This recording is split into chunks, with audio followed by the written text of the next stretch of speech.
Good evening. Thanks once again for joining Insight. I am your host, Coco Roberts, and I have joining me today Mr. Demo Roberts. Mr. Demo Roberts is currently the Vice President of Construction at Lounge Entertainment. He also served as the Capital Improvement Manager at that same organization.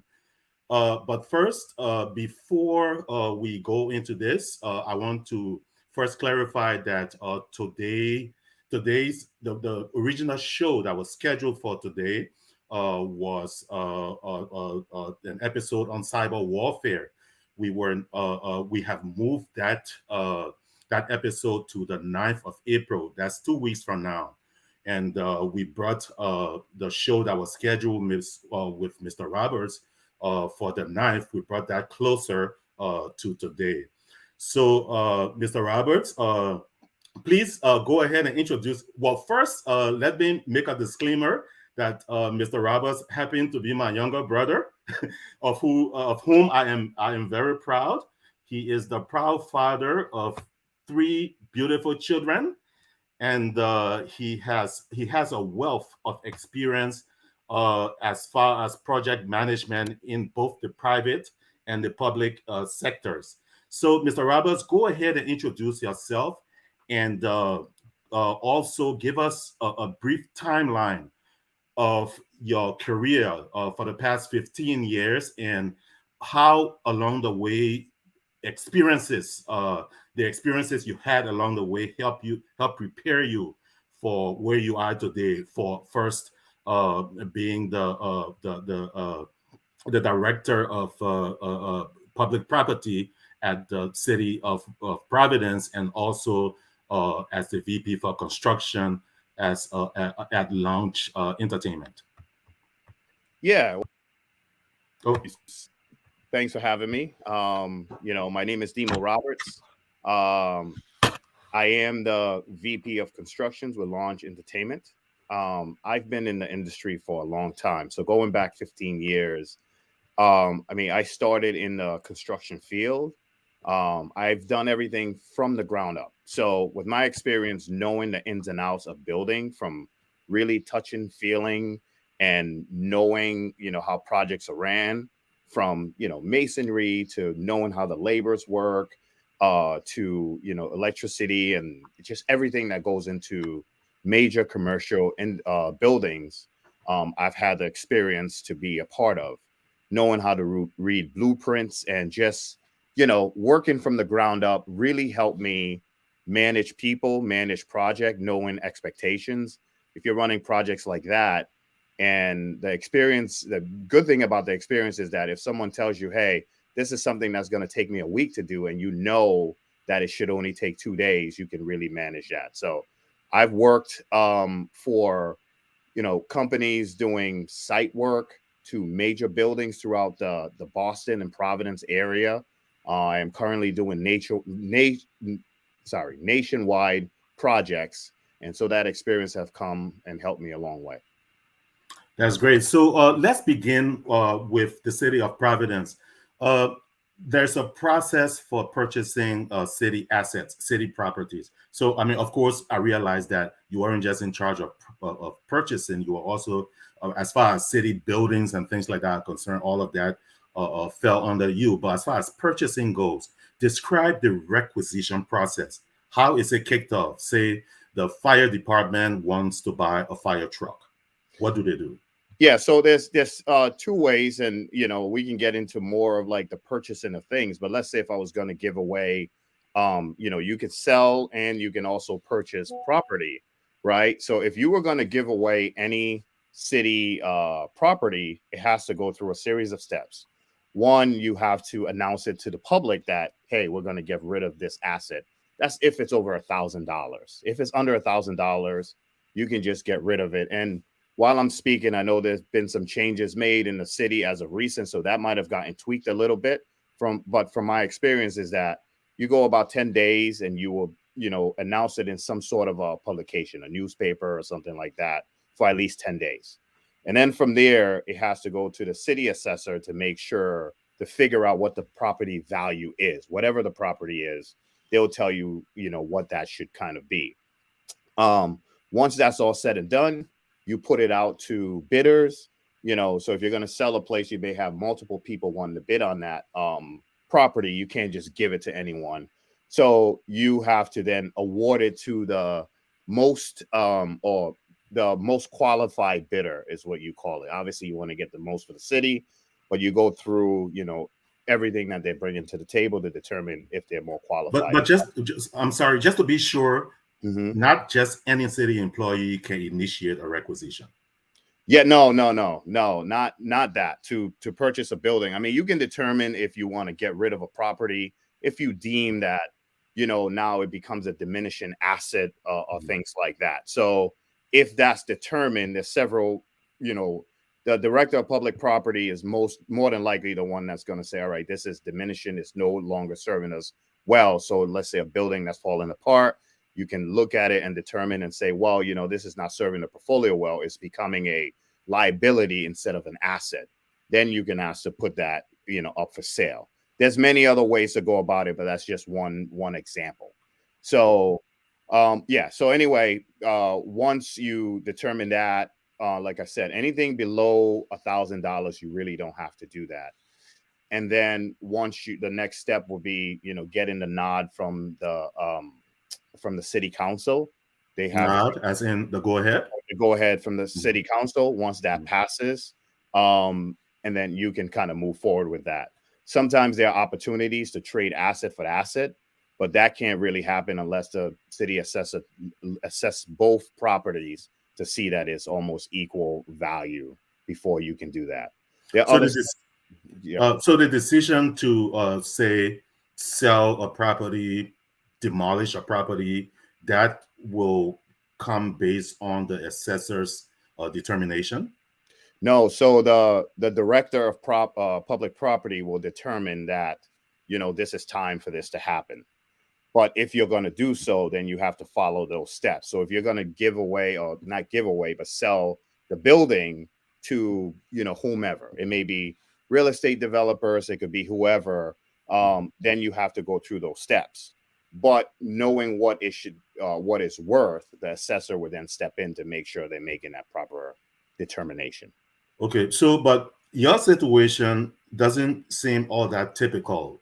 Um, I believe many other people who served before you didn't have building experience, so I'm not sure that they will be able to look at a building.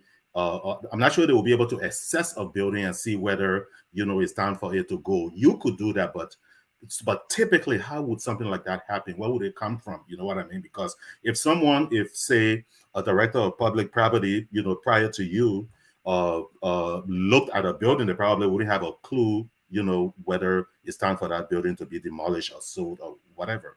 But Yeah. so you, in that case, you might know it, but for someone else prior to you who didn't have such an experience, how would they go about it? They would call in assessors and have them assess it before they come to a decision. Yeah, so I mean, sometimes when you get a building like that, that becomes a liability.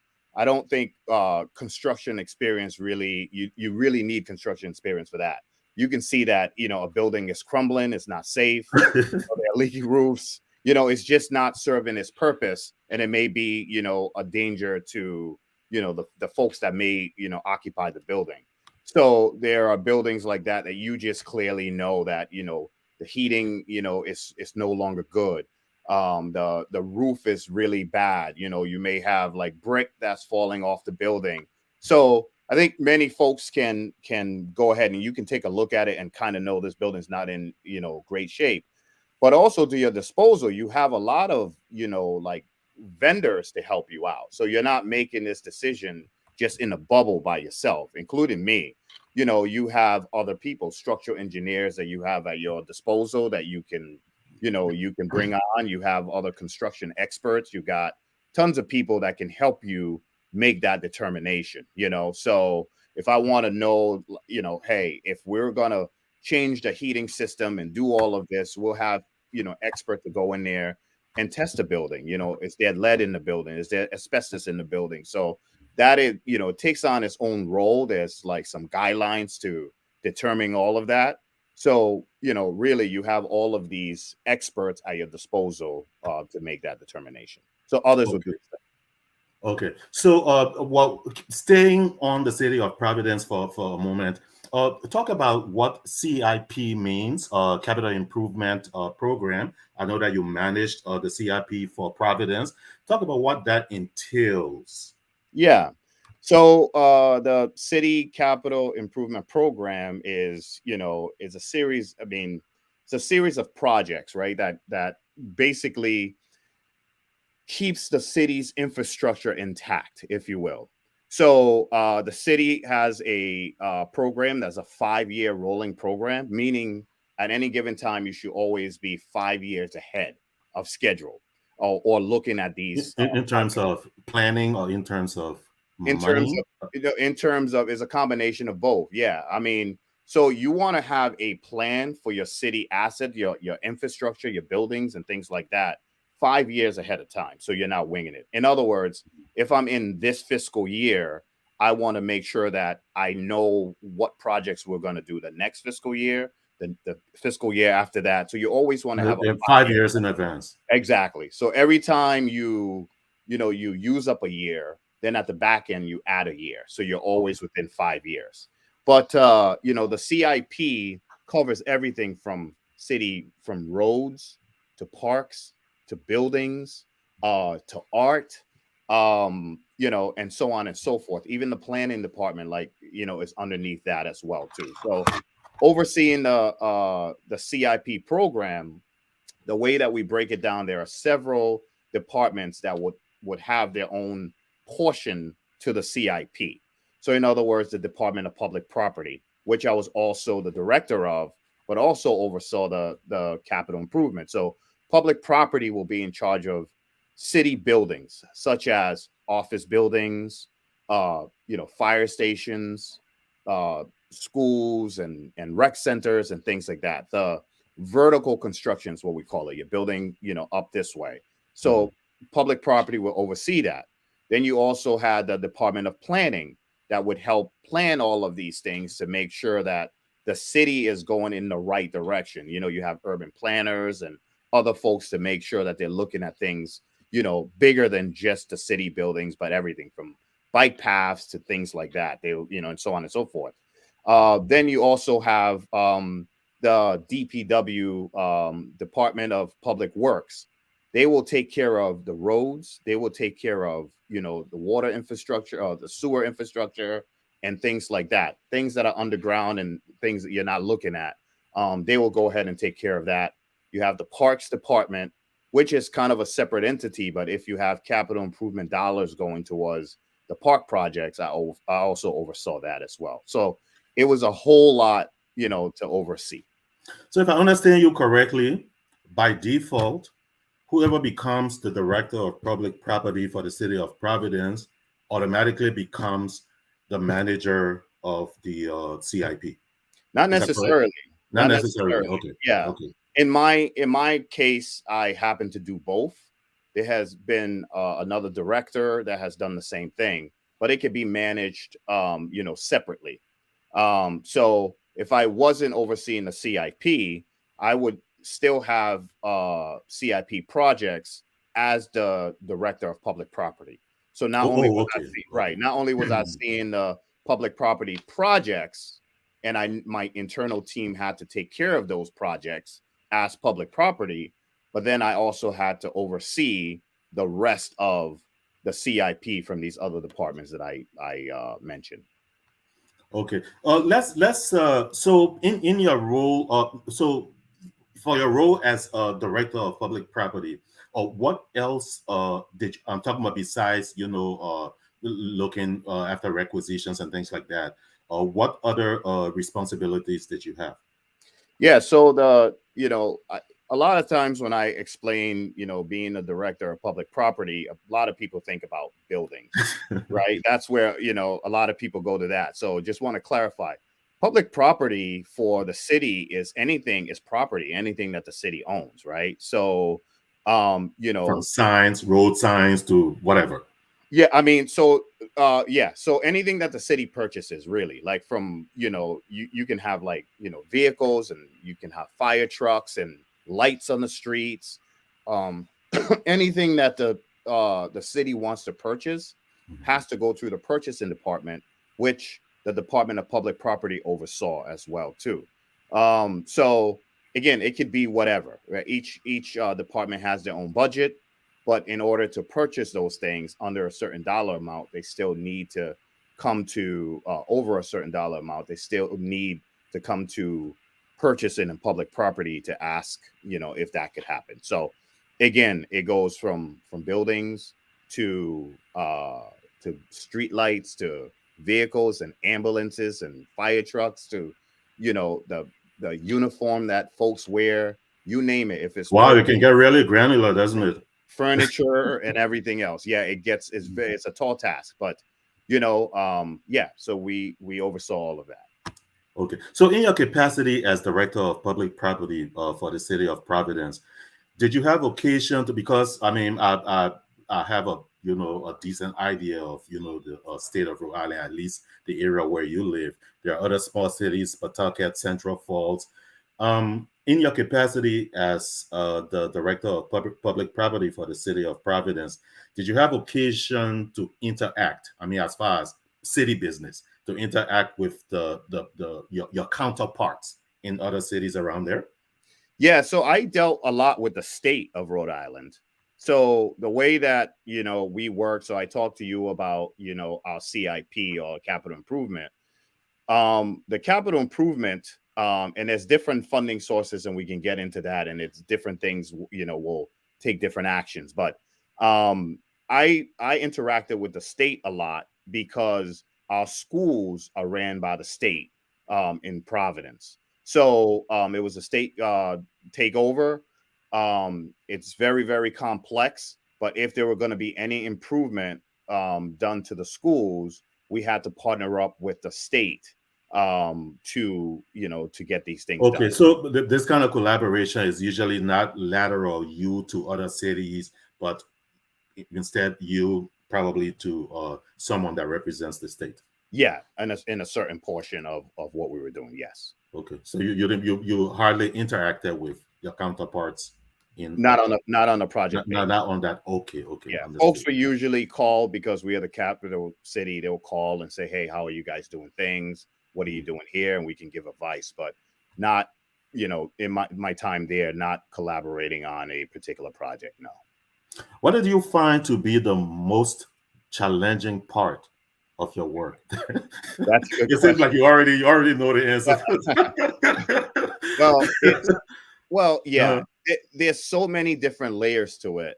And I'll just go through like a few, but okay. well, first of all, you are, a public servant, and then you have different sides of the government that, they're different sides of the government. So gaining the trust of everyone, as you're making these decisions, there's a lot of layers and complexities to it. So I think once you go ahead and you prove yourself, that you can do the job, people will get more comfortable. So just proving yourself that you can do it, being patient to make sure that you can see certain things through, to gain confidence of everyone is one thing. One of the biggest things that I had to do was get all of these departments onto one platform and everyone talking and working together. Now you're talking about, I mean, you can have hundreds of people, maybe even thousands of people when you look at the different departments, but to get everyone on the same page, to communicate the same way, to use the same platform, to make sure everyone is working in a certain way, that was very, very challenging. So we managed to get everyone on one platform that was totally transparent. The council and the administration wanted to make sure they can see our every move. So bringing everything, digital, so that not If I only, remember correctly, you introduced that to them, right? yes, yeah, When you're talking about platform, I believe you're talking about a project management platform. yes, yeah. Okay, okay. So we, we had that, and then also, create a way that, the constituents can really see, everything almost, live. So every project was accounted for, every transaction. I mean, you're dealing with hundreds of millions of dollars, into the billions, right? So making every change and just seeing, things happening almost in real time, and giving the constituents and everyone full access to see your work and what you're doing. From We have a project page that would tell you That all. sounds like a lot of visibility. It's a lot of visibility. So one of the things that, when I came on, the challenging thing was to make sure that everyone can see what we were doing. So we took the time to build this platform so that, the administration can see what's going on. I worked for the administration, but also partnering with the city council to make sure everyone had a good comfort level. So if we made a change on something, or there was a transaction, you can see it within 3 to 5 seconds as we do it in real time. So Right. you can mirror what we're doing. So if we say this came in and they got paid and it was under or over budget, you will be able to see it within 3 to 5 seconds. So that was extremely challenging, and I can go on, but those are just a couple of examples to give you. What would you say was the most rewarding part of that role? Yeah. So before I just, if you don't mind, let me just go to one more of a challenge, Sure. right? And not to drag this along, and I think the rewarding part would come out of this then, since you're asking. Also, while I was serving, at one point we were in the heart of the pandemic, before, the vaccines were deployed. And, as I came into the city, no one knew, how what this, was all about. But Hmm. then there was an announcement by the federal government that, hey, vaccines are gonna, will be deployed. And so one of the challenges was creating vaccine clinics for folks to receive. I mean, this is I not mean, something. just on the fly. I mean, were they uh, prefab or actual brick and mortar? Yeah, so that's the challenge, right? So I worked with another department we call PEMA over here. They oversee those things, but Is it as direct, FEMA, the yeah. federal? So it's Providence Emergency Okay, Management. So you have FEMA, and then you FEMA have is federal. federal, then you have REMA, which is Rhode Island, and then PEMA, which is Providence. Mhm. And the director there, we were close. I mean, she was just amazing to work with, and so she would brief me and say, "Hey, this may be coming. We may need a place to go to house these people. Like, what will we do?" So we work close together to at least get one of the first vaccine clinics, at least that the city operated. So that was challenging, where, how, submitting a plan, and just trying to figure it all out, because as you can imagine, things were just so fluid. You may get an announcement, and then, the federal government would say, okay, Yeah, well, especially around that time. it It was was just crazy. happening really fast, right? Mhm. So we had to figure out a place to get, to get a clinic set up, and we did it in one of the rec centers in the city of Providence. We also had to figure out, air exchange. We had to get a company to come in to access the proper air exchange rate so that we can get, air, like, purifiers and things like that, to make sure we got the right ratio, marking things up, making sure that people are, 6 feet apart. Just creating a clinic to Mhm. house this was Mhm. very, very challenging. But I'll tell you what, it was probably one of the most rewarding.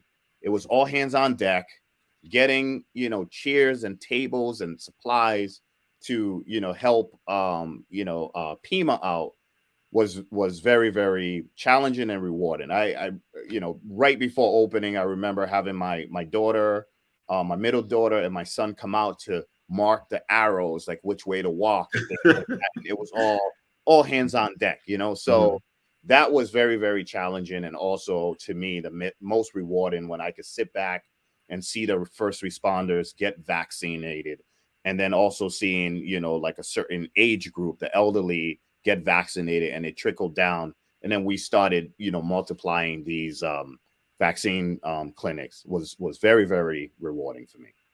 So, how would you describe your relationship, your interactions with those you reported to, say, the mayor of Mhm. Providence?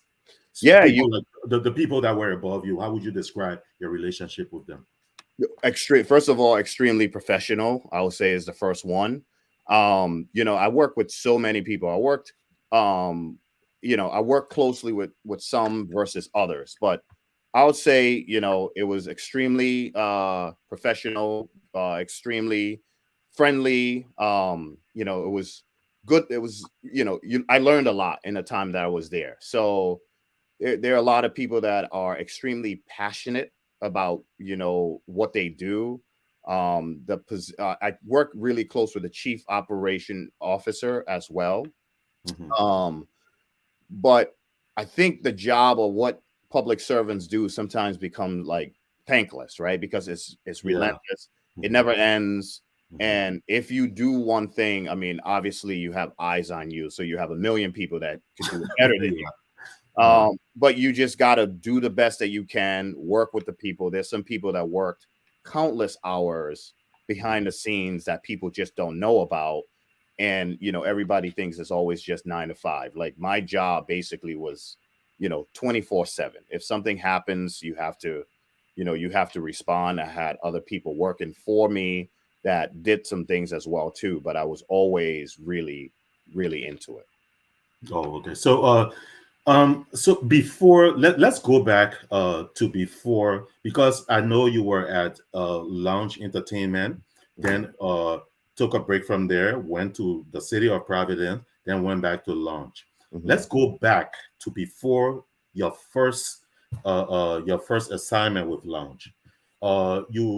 You did other things. So for example, say for example the Yale University, uh, you oversaw one of the construction or reconstruction of one of the buildings there. Uh, so talk about how that particular project, because I know some of those things, there are a lot of, timelines, cost overruns, those kinds of things. So was that in any way challenging, or well, more challenging than what came later? Or were you less experienced at the time and that made it seem more challenging than it actually was? Yeah, so if I go to Yale, so I'll go even before Yale, because I started, like I said, in my very early, young years, if you will. Um, so all in all, I've been, in the somewhat involved with the industry for over 22 years. So just going back, I've had the opportunity to work in the field to understand how things are built from the ground up. And then as I was going, I started running projects as a foreman. So, you have some guys and you can do smaller projects compared to what I'm doing now, so Yeah, right. you go in and you may do a project that's maybe, $800,000 and you thought, wow, this is huge. Huge. But at that point, you can get your hands dirty as well too, even though you're overseeing like certain projects. And I can get into the story of how I got in. That's a long one, but anyway, I started my very very first project that I ever became a part of was over at the Navy base in Groton, Connecticut, where they make most of the submarines. Mhm. I had the opportunity to do a building there, work along someone that was a great mentor to me. So that was my first job. But at that What time, what year was this? oh, like 2000. Okay. Yeah, right in about 2000, maybe 2001. So, I did that project. And after that project was done, my very next job was doing a power plant in Massachusetts for the same person in the same company. Well, we did very well. And then the company that we were the subcontractor of asked me to come along to their team after that was done. I got the blessing from, my previous employer to move up. And so once I got there, I did a little more and a little more, and I did several power plants and buildings over at Brown University and other things. And then I really started running projects that were, really well. I pivoted from there and I went to another company that did the same thing, but now it was mostly in the masonry industry. Okay. And the very first project I did was two dorms that was built. We were being built simultaneously at the University of Rhode Island. So I got in there, I started working, had the opportunity to move up with that company. I stayed there for a long time. Then my first really big project that I had to really oversee was over at Boston College.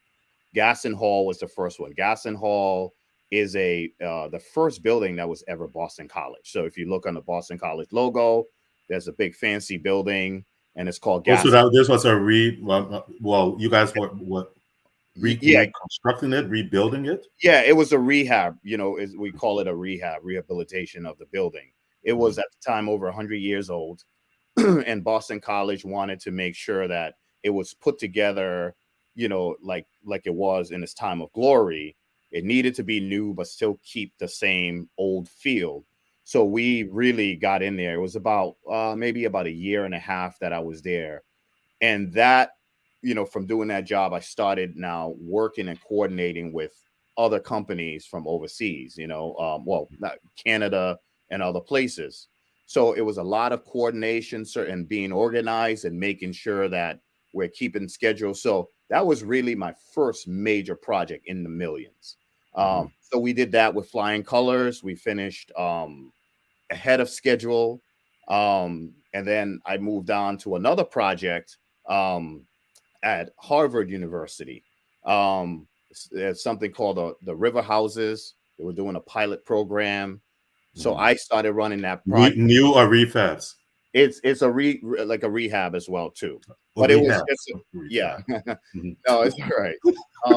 It's so it was the test project to see how it would go to kind of fix up the rest of the river houses. Mhm. So I did that. Then a second project started over at Boston College called St. Mary's, which was the second oldest at Boston College. So I took over that project, and it was just more coordination. So it went on from there and from there and from there, right? And then with the same company, I went over to Yale University to do the Yale residential colleges.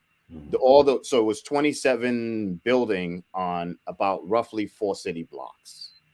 So I had to do the coordination. Now you're not having one building at the time; you had several buildings. So at this point, I had to coordinate with two companies from Indiana. We had companies from Canada and just all over the world to make sure that all of this came together. And I was the one overseeing how everything went together. This was a lean project. Uh, Lane.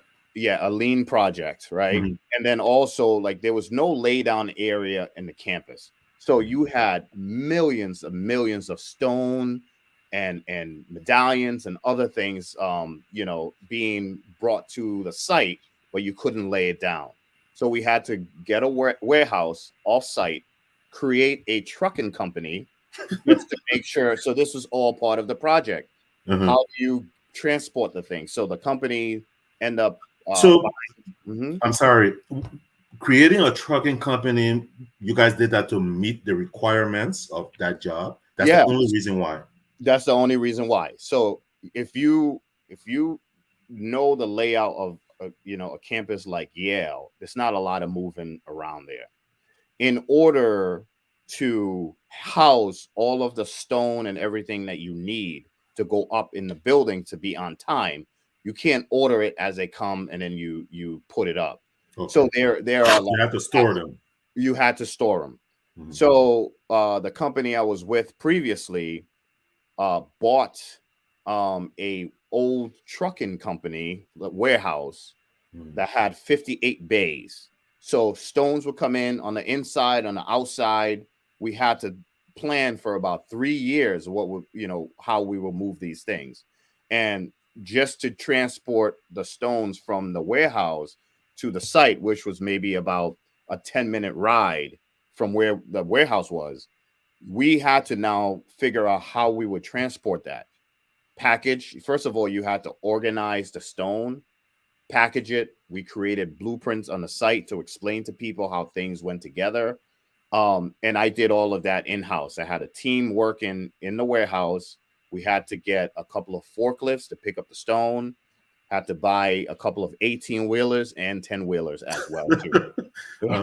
So I had to figure out. To do that, it must have been really worth it. Right. So essentially, we created a trucking company to be able to support the project. And when we brought the stones on site, the stones had to be delivered and put up within a day. One day, everything had to be put up. And then the next day, more stone need to be there. Sometimes there would be double or triple delivery to keep up with the demand. So the truckers were just kind of moving things as needed, but you could not get a stone and have a lay down area, or get the stone pallets and have a lay down area, because you couldn't do it. So all of that to say is that problem solving, being organized, thinking on the fly, making complex decisions, all came with the job previously before I got with Launch. That was the last project I was on. And then I came over to Launch. I spent some time with Launch, about 4 years. Then I went over to the city of Providence, and now I'm back at Launch. Okay, let's take a break. When we come back, we will talk a bit about your role with Launch Entertainment. Okay, so it'll probably be about a 3-minute break. I will go to a commercial. Okay? You got it. We will be right back.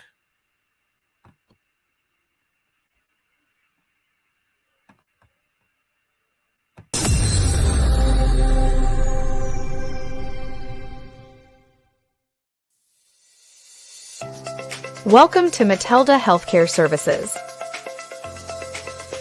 At Matilda Healthcare Services, the personal care of your loved ones is our mission, which we transform into a set of goals, and finally into our service offerings centered around individual clients. Our client-centered approach to personal home care ensures that your loved ones are provided individual attention, allowing them to maintain the quality of life they deserve. These services fall into 3 main categories: medical services, companion services, and physical therapy. Medical services include medication management, monitoring vital signs, diabetic care, colostomy care, Foley catheter care, respiratory treatment, feeding tube care, wound care, intravenous and nutrition therapy, injections, monitoring serious illness, and monitoring unstable health status. For companion services, we offer transportation to appointments and excursions, housekeeping, assistance with bathing, dressing and grooming, ambulation, meal preparation, environmental safety, medication reminders, laundry, and more. Physical therapy includes the following: evaluating patients' records and progress, assistance with speedy recovery from injury or illness, assistance with improving movement, pain management, preventive care, rehabilitation, and treatment of chronic conditions. For a free, no-hassle assessment, call 214-886-7170 or email idayama@matildahealthcareservices.com. Brought to you by Matilda Healthcare Services. Matilda Healthcare Services, providing quality care, one patient, one home at a time.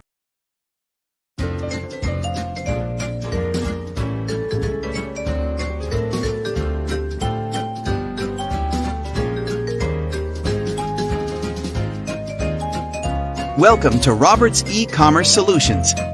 To promote your business or upcoming event on social media platforms, Roberts E-Commerce Solutions can help. Ensure your peace of mind by calling Roberts E-Commerce Solutions. From the intricacies of unleashing social media campaigns to scaling up visibility for your business by leveraging the use of Facebook-owned parallel platforms, Instagram, and WhatsApp, Roberts E-Commerce Solutions promises expertise. We can create and deploy promotional videos, flyers, and other digital assets concurrently, creating a multi-pronged approach that delivers visibility. For video promotions, we can use compelling motion graphics templates such as titles, intros, outros, transitions, logo reveals, and other elements to bring the essence of your ideas to life. Besides creating digital assets, we also understand how to navigate across the various business components contained within Facebook's Meta Business Suite, an appliance that centralizes and links Facebook to Instagram and WhatsApp, as well as the resulting analytics that can all be viewed on a single dashboard. Meta Business Suite allows small businesses the ability to effectively launch targeted ads based not only on geography, but also on demographics and the interests of potential customers. To schedule a free consultation, call 6827-850-847 or email info@consult-res.net. Roberts E-Commerce Solutions, empowering small businesses and nonprofits.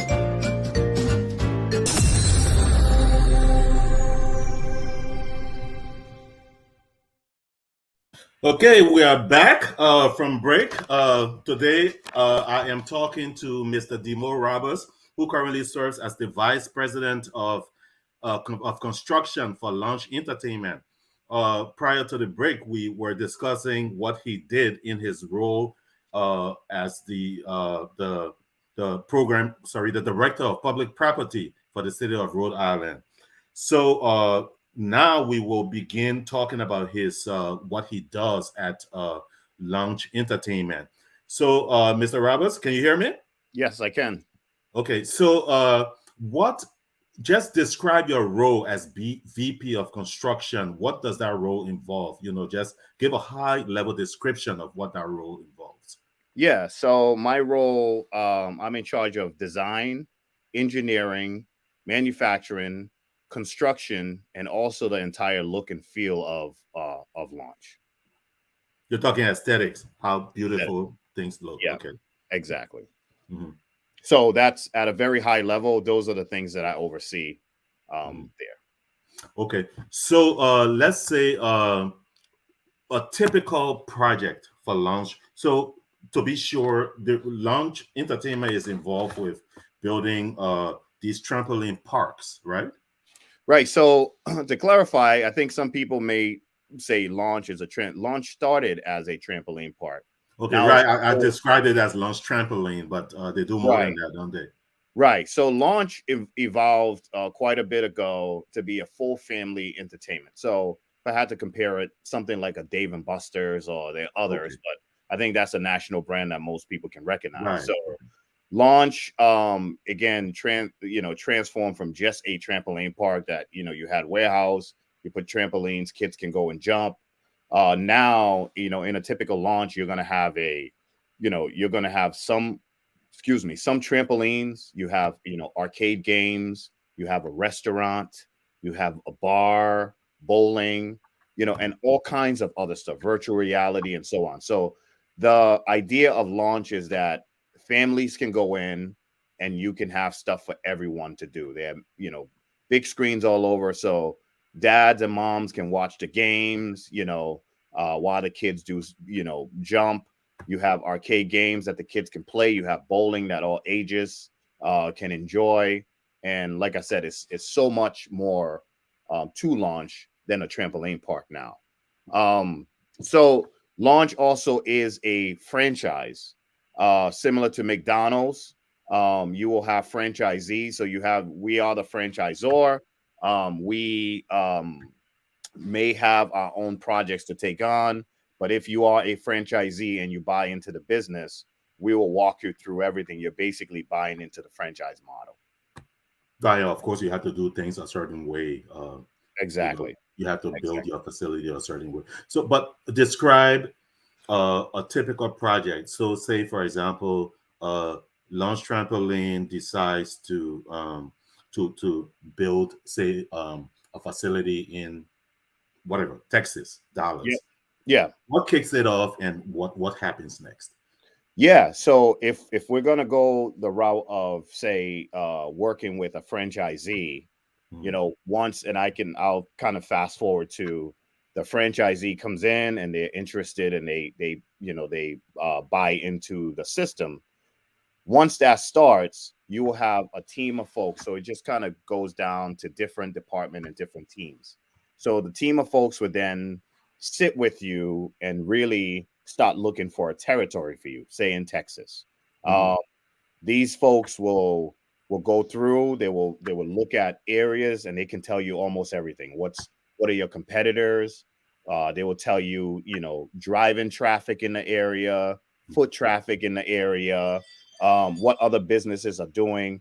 I mean, they're really, really good at finding that out. It's more These are local people, or these are people that are sent there by Launch Entertainment. So it starts. So this will all, like, Launch Corporate will take care of all of that. So the first folks from our office will start that process, right? So as they're doing that, once they figure out where the territory is, then you kick into real estate. You have other things going simultaneously. Sometimes a franchisee may be looking for a loan, so you'll have people helping them, for the financing process as well too. So it happens all at the same time, if you will. But anyway, so once they hone in on a territory, then we have a team of real estate folks that will vet out these properties. Once we find that, there's one that we like, mostly you have, landlords. We typically don't do ground up buildings. We will retrofit a building. Oh, okay. Right. Something like an old Toys R Us or whatever, we will try to get in there. There's a couple of occasions that we've built from the ground up, but, most of the time you're going into a box, if you will, is what we call it. Am I correct in assuming that that's cheaper than to build from scratch? Not always necessarily, but just the process, the timeline. I mean, you have these buildings, instead of reinventing the wheel, if you have something that's already up, especially in its location too, right? So if you have a Toys R Us that went out of business, if you have a Babies R Us that went out of business, more than likely they were in prime locations with other things happening around. So you don't want to be. So they've already done that research. Exactly. You don't have to repeat it. Right. So the real estate guys will go in there. There are certain criteria for a launch, like ceiling height, location, and there are other things that we, square footage. So typically on the smaller size, you were probably around like 30,000 square feet. We go up to 60. Now we're doing some hundreds. So, they get very big.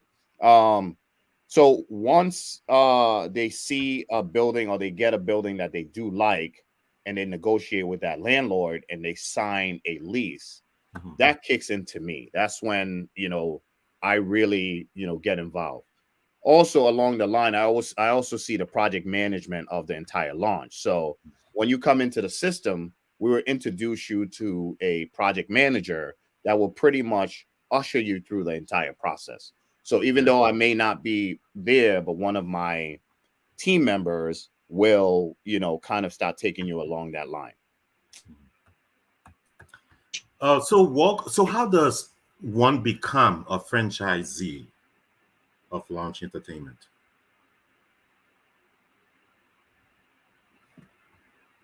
Dimo, can you hear me?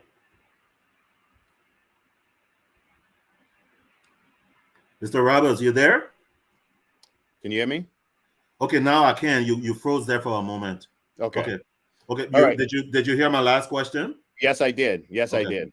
So, once if you are interested in, becoming, part of the Launch family, there's different ways to kind of engage with us, but you get vetted to make sure that, again, you can afford it. You have enough like liquid asset and things like that. But we have a team that will vet you. And once you go through that vetting process, you have to then pay a franchise fee, an amount that's non-refundable to now, basically be fully engaged with us. That is how you go about that. So after that, there are no other fees, or this is recurring, it's ongoing? Yeah, I mean, once you're part of, first you put a down payment to get, the engagement going. I mean, at that point, you're pretty much locked in. And then that's what you don't get back. Yes, you don't get that I back. guess you got to make sure you're committed before. Yeah, but yeah, and then also we're giving you a lot of like, the knowledge, the secret sauce, if you will, So, but then also once you are established and your project is going, then you will pay royalties to Launch. That's the fees just to be a franchisee. And most is a pretty common practice with more franchises. The royalties, is it based on your profits It's or a it's a percentage. set amount? It doesn't Yeah, it's a depend on. percentage of what you make. It's a okay, okay, Yeah, that sounds fair enough. Yeah, yeah, definitely. So, okay, yeah. So, did you want me to continue yeah, through yeah. Please, please, process? please continue. Yeah. So now once you go ahead and you get a place and you work out and you sign a lease, we'll come in, and so my team will now come in and then say, okay, to fully vet this place, it's already been vetted, but now we want to know what the building is. So let's say if it was a Toys R Us, Mhm, we will then have architects go to the site and do what we call a site survey. They mhm, will scan the entire building so that we can see everything that's in there, and they will put it in a AutoCAD file so that we can be able to design on it. So we want to know, where every column lies. We want to know the current like electrical in there. We want to know the current mechanical. We just want to see the building at it as it truly shows, right? So we will get that, and then from there we will do a concept design internally. We will mhm, take that file and we will put in a launch. There's a lot of steps that go along with it. Different departments have their input. The franchisees have their input. So, for example, we may put, arcades. You always will have, a Crave, which is the restaurant. You're mhm, always going to have some sort of level of trampolines.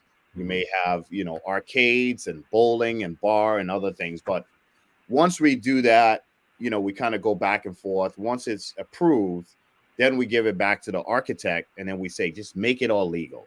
This is where the architect now would do. They will put their mechanicals, electrical, plumbing, and then just making sure we have proper egresses in and out of the building. Okay. Like After that, fire escape. Well, you're talking fire escape or exit, fire exits, fire exits, exits. Okay. all the things. So, in certain cities or counties, you may need an exit, after so many feet. So if we don't Okay. have one there, they may say put a door here, or or things like that. So they will make sure that all of that is legal. Mhm. And then once they do that, they send the drawings back to us. My team and I will make sure we vet the drawing again. If there are any, questions, comments, or concerns, we will mock it up. And so we kind of go back and forth to make sure it's just right. Once it's all right, then we'll have other vendors that would put in their information as well. So, for example, bowling, if you're going to do bowling, the bowling alley vendor will put the bowling in there, and the arcade, and so on and so forth. Mhm. And then from there, we kick it off to the county or the city for it to get permitted. And then we'll help vet general contractors to build it. And then we oversee the entire thing throughout, the build out process. We'll be a But part. by we, what I mean, you mean by we, you mean launch or just your particular team? Yeah. So it will be my team to a certain point. And then once we get to a certain timeline within the project, we have our operational team will start joining in the project to then start training you on how to run your business that you just purchased. And they will stay with you even after construction. And then you always have support for the entirety or for the life of your park. Uh, I'm sorry. I mean, I don't want to take. Well, I didn't mean to take you back to before because this discussion should have ended with launch trampoline. But there was a question I meant to ask you earlier that I missed. In all, the entire portfolio, the overall portfolio of let's say the budget that you had to operate with in Providence, how much would you say that was? Yeah, so it was about $1.5 billion. 1.3 You're to saying per year or for all time since the beginning of the Yeah, I city? mean, it was just because again, some of it you have like a 5 year window. So just some of it may go from fiscal year to fiscal year. So the entire time that was there, the portfolio I was overlooking was about 1.5 billion. So I can break excuse me, I can break that down a little more so you have a full Please. understanding. So we talked about the capital improvement program, Mhm. right? We call it a CIP. In the city, we had two forms of CIP. We had the school capital, because I said the state was involved. there was some sort of a reimbursement program there, but that was about over $300 million worth of projects. And there's a full plan to it. It's multiple schools. The goal was to touch just about every school, if possible. But the entirety of that was over $300 million. Then we have. What I understand, these things, they're never exactly what they're projected to be. Most of the times they go over. Yeah, was that the case?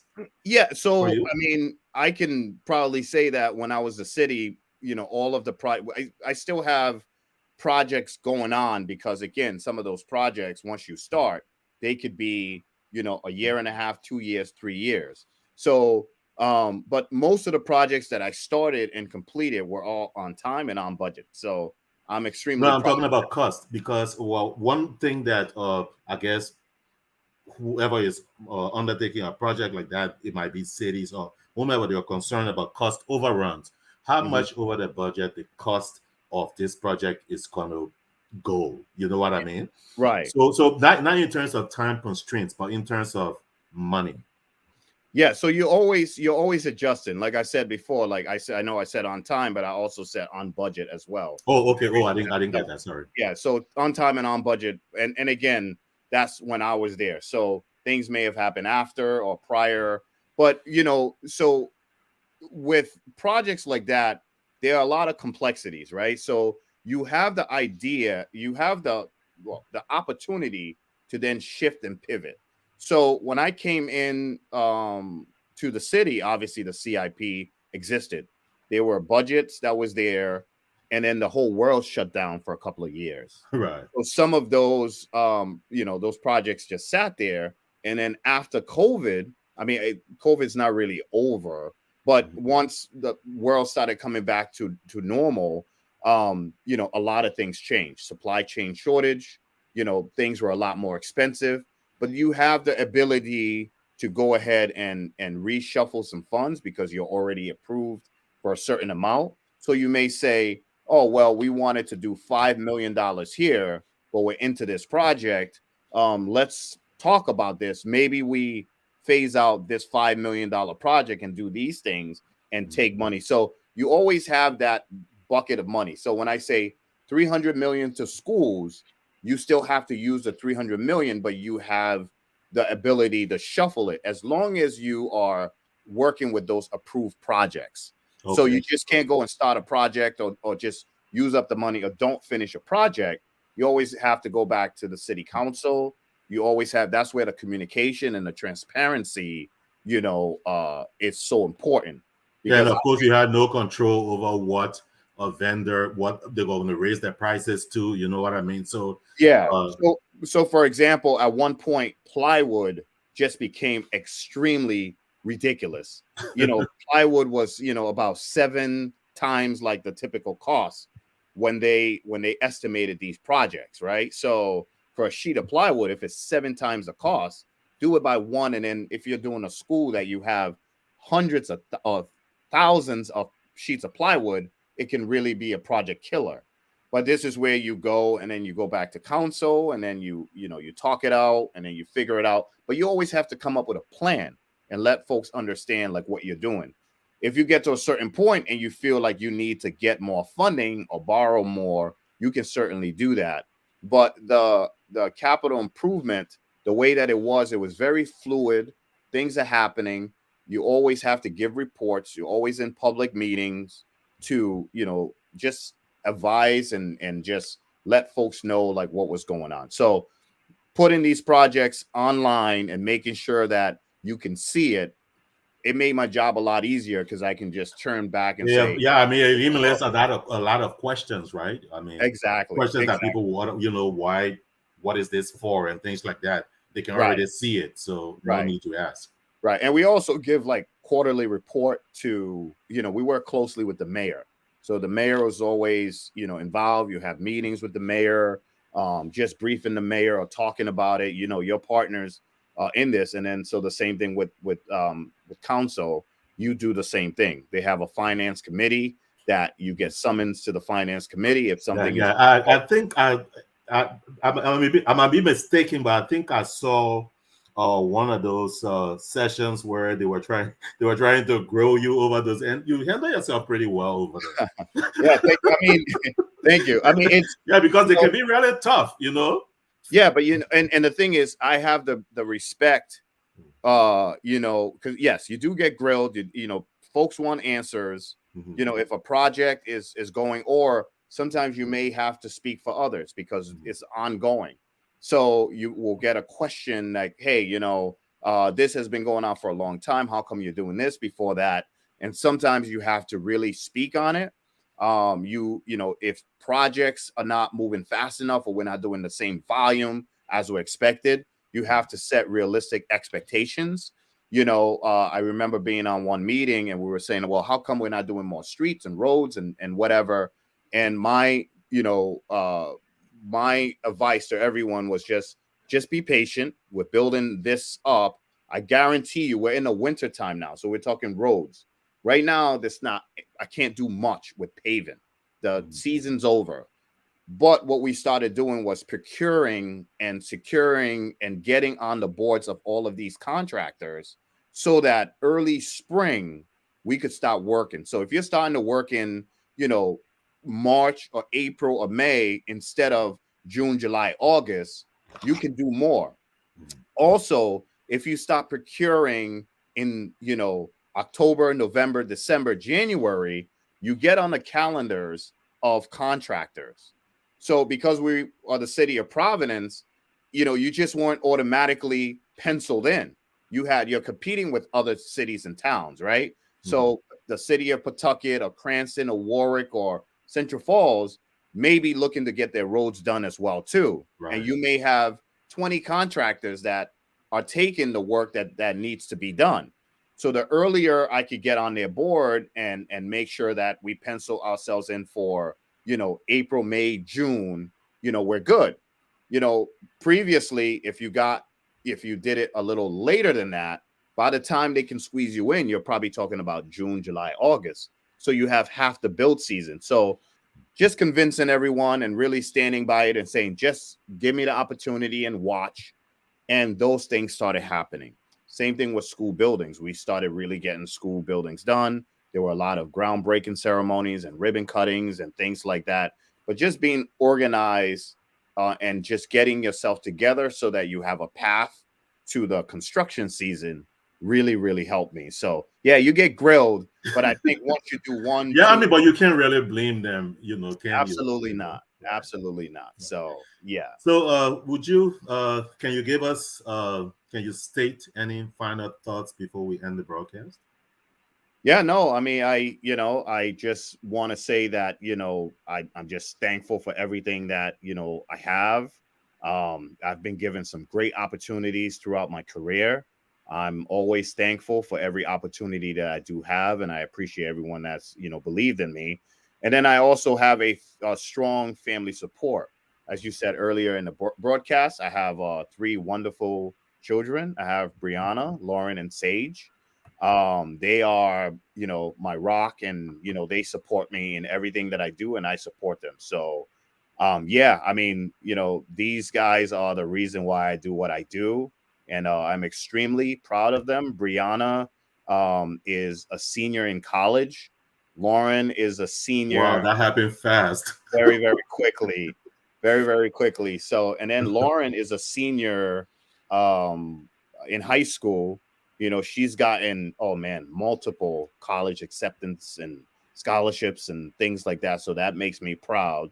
And then Sage, I mean, he's only 10 years old. He's going to be 11. But he's following in his sister's footsteps. So I'm extremely blessed and grateful to be their father. Hey, Dimo, I really appreciate this, man. Yeah, thank you for agreeing to come on this interview. It was very enlightening. Yeah, of course. Yeah, I hope I can have you some other time in the future. Anytime. We can talk some more. We never run out of things to talk about. So no, anytime. I appreciate it. And like you said to the folks, I am your younger brother, and I'm extremely proud of everything that you're doing. And thanks for allowing me to come, and just have a conversation with you. Okay, thank you. So once again, audience, this is Insight. I'm Coker Roberts, and today I have been talking to my younger brother, Mr. Demo Roberts, who currently serves as the Vice President of Construction for Lounge Entertainment. They build entertainment centers, complete with trampolines, games, bowling, and things like that. Prior to that, he served as the director of public property for the city of Providence in Rhode Island. Mr. Roberts, thank you very much again, and God bless. I appreciate you. All right. Appreciate you. Okay. All All right. right. Take care.